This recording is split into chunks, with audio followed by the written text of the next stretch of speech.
Olá pessoal, bem-vindo a mais um episódio do Homem das Cavernas. Hoje vamos falar então da segunda parte deste episódio, que é o doping. Há mais de 2000 anos, os atletas competiam entre si apenas para ter fama eterna e também apenas ganhavam um ramo de oliveira.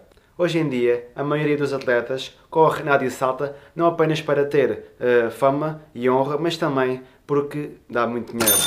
Além disso, a medalha de ouro é um bilhete lucrativo para contratos publicitários. Os desportos profissionais hoje em dia assemelham-se a corridas de alta tecnologia, em que qualquer truque tecnológico é utilizado para ganhar milissegundos e assim bater o próximo recorde. Isso envolve não apenas criar bicicletas mais leves, por exemplo para o ciclismo, ou também criar novos fatos de natação, como pelo tubarão, mas também proporcionar as habilidades físicas dos atletas usando a mais recente pesquisa médica e biológica. Portanto, o que está a surgir agora é o doping genético, uma fórmula muito mais avançada que ainda não se consegue detectar, mas que também acarreta mais riscos.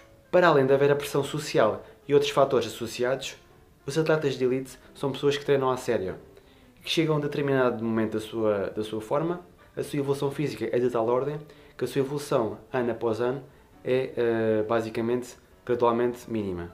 O corpo humano fisiologicamente tem um limite, praticamente há uma tentação de se ser melhor que o outro, e é aqui uma das razões que entra o doping. Ao longo do tempo, para haver uma maior evolução e aumentar a probabilidade de ser melhor e ganhar, terá de haver uma ajuda extra para tal. Como se pode verificar, os primeiros ganhos são nervosos, há uma melhoria no sistema nervoso e estagnação, depois sim o aumento da hipertrofia muscular, que vai influenciar a força, obviamente, e depois, no fim, como se pode verificar, só com o chá de zinco.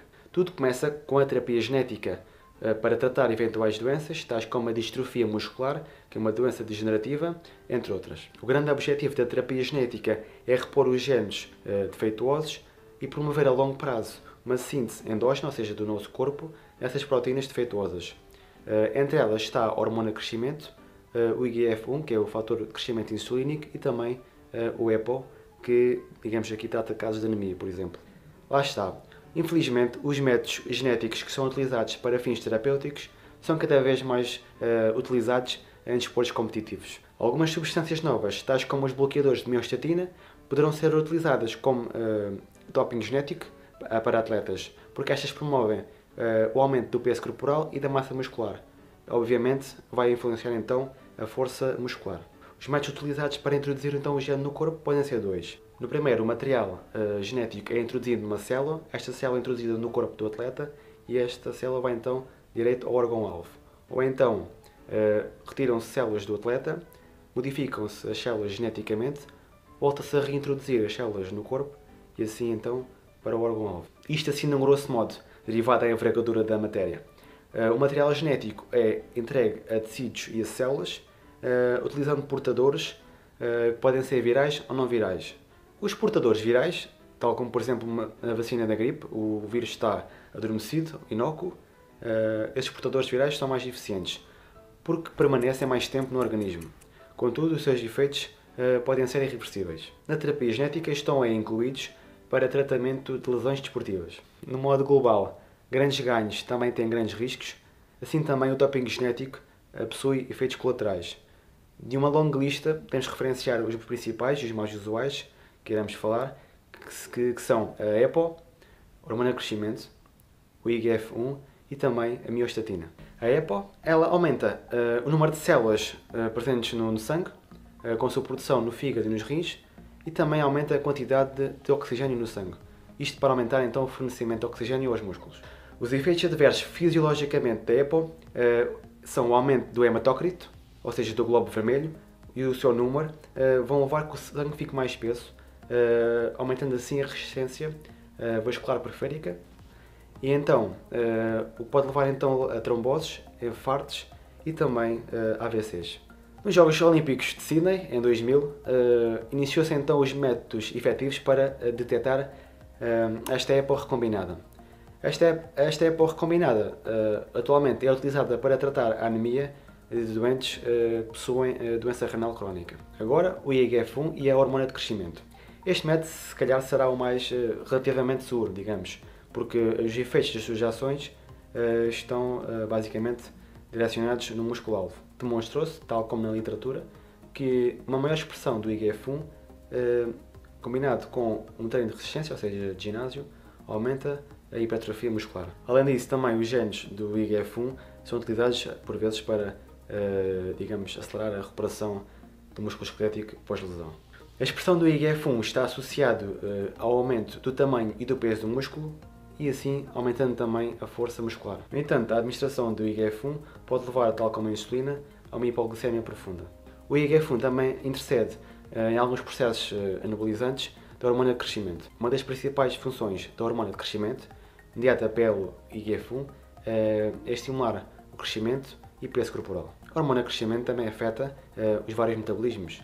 O metabolismo dos hidratos de carbono estimula a glicogenólise, que é a quebra dos hidratos de carbono, e também liberta a glicólise presente no fígado, para o sangue. O metabolismo da gordura aumenta a lipólise, também a quebra da gordura, e diminui a lipogênese, basicamente a criação de nova gordura. E também no metabolismo proteico, aumentando assim a síntese proteica. O aumento excessivo da expressão da hormona de crescimento está associada à hipertensão intracraniana, dores de cabeça, edemas periféricos, cardiomegalia, basicamente o crescimento do coração para pessoas treinadas, e também dor articular ou muscular. E agora vamos falar sobre a miostatina. Isto é de grande interesse para pessoas que praticam culturismo, basicamente só massa muscular é que interessa. Bem, a miostatina é considerada um regulador negativo no que toca ao crescimento muscular. Basicamente ela regula o crescimento proporcional, digamos assim, do nosso corpo. No modelo animal, a supressão do gene, ou seja, retiramos este gene, leva a um crescimento muscular. Logo, aumento da massa muscular e também aumento da força. Em algumas condições patológicas, o aumento excessivo da massa muscular num curto período de tempo pode originar então cardiomiopatias, levando assim a ataques cardíacos. O crescimento excessivo da massa muscular pode originar eventuais problemas musculoesqueléticos, aumentando assim a suscetibilidade a lesões dos ossos e também de tendões e ligamentos. Aqui podemos verificar um estudo que foi efetuado em animais, neste caso ratos. O primeiro, o grupo controle, que é um rato normalíssimo. No segundo foi dado miostatina, que é a activina, a este tipo de rato. E no terceiro, também outro da família das miostatinas, a folistatina. E podemos verificar aqui de imediato os efeitos provocados. Como podemos verificar, também é utilizado num animal de grande porte. Nem é preciso grande coisa, basta estar ali quietinho a pastar e aquilo, o gajo fica todo traçado. O primeiro teste desenvolvido e aprovado oficialmente para detectar doping genético é um teste para o doping GW1516. Sabe-se que este GW1516 aumenta a massa muscular e também a resistência e não só, também consegue que a célula consiga queimar gordura. É o pack de 3 em 1. No entanto, ainda existem muitos problemas associados para criar um teste credível, para detectar assim um doping genético. Porque é assim, como vimos anteriormente, todas as análises feitas ou era pelo sangue ou pela urina. Mas a maior parte destas proteínas transgénicas, basicamente elas são colocadas no local e só aí, no local específico onde foi dada a injeção, é que se conseguia detectar que o doping estava ali. E mesmo para isso, teria-se que fazer uma biópsia muscular, basicamente tirar um pouco do músculo, para se analisar e ver que estava lá realmente o doping.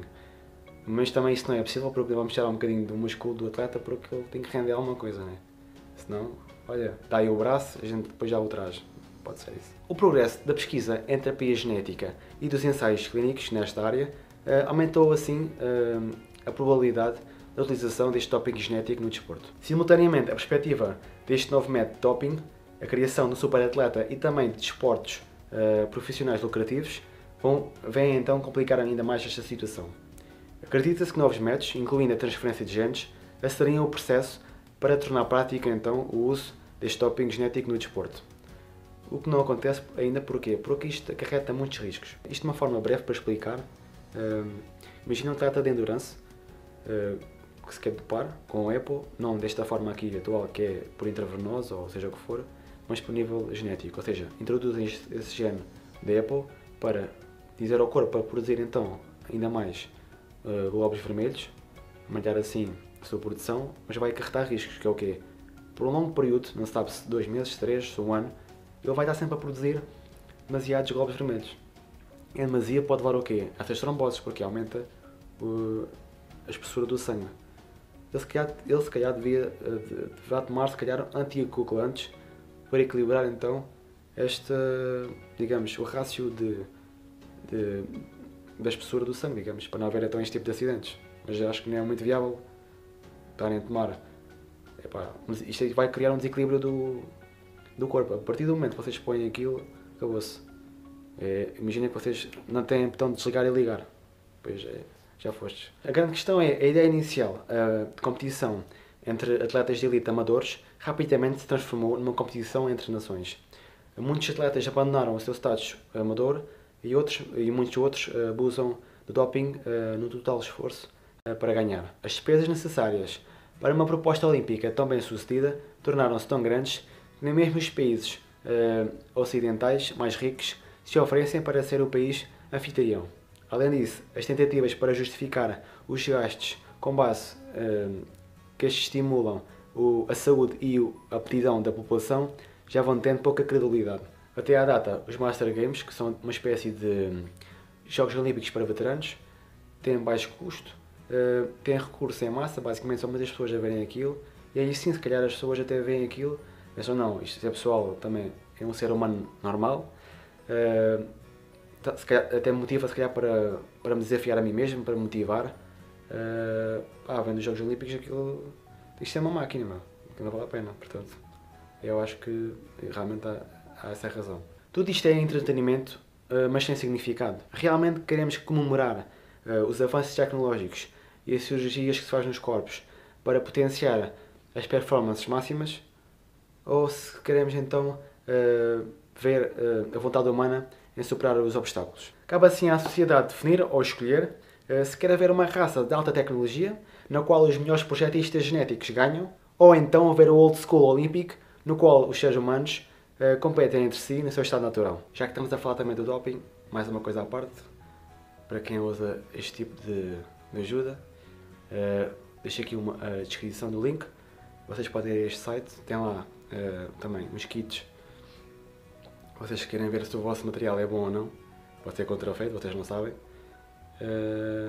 Vão lá e dão uma espreita dela, também tem lá, para quem quer aprofundar este conhecimento, o livro que é o Anabolics, neste caso vai na 11ª edição, tem lá tudo o que vocês queiram saber, vai mesmo ao específico. Pronto pessoal, é tudo por hoje, espero que tenham gostado, mais uma vez, fiquem bem.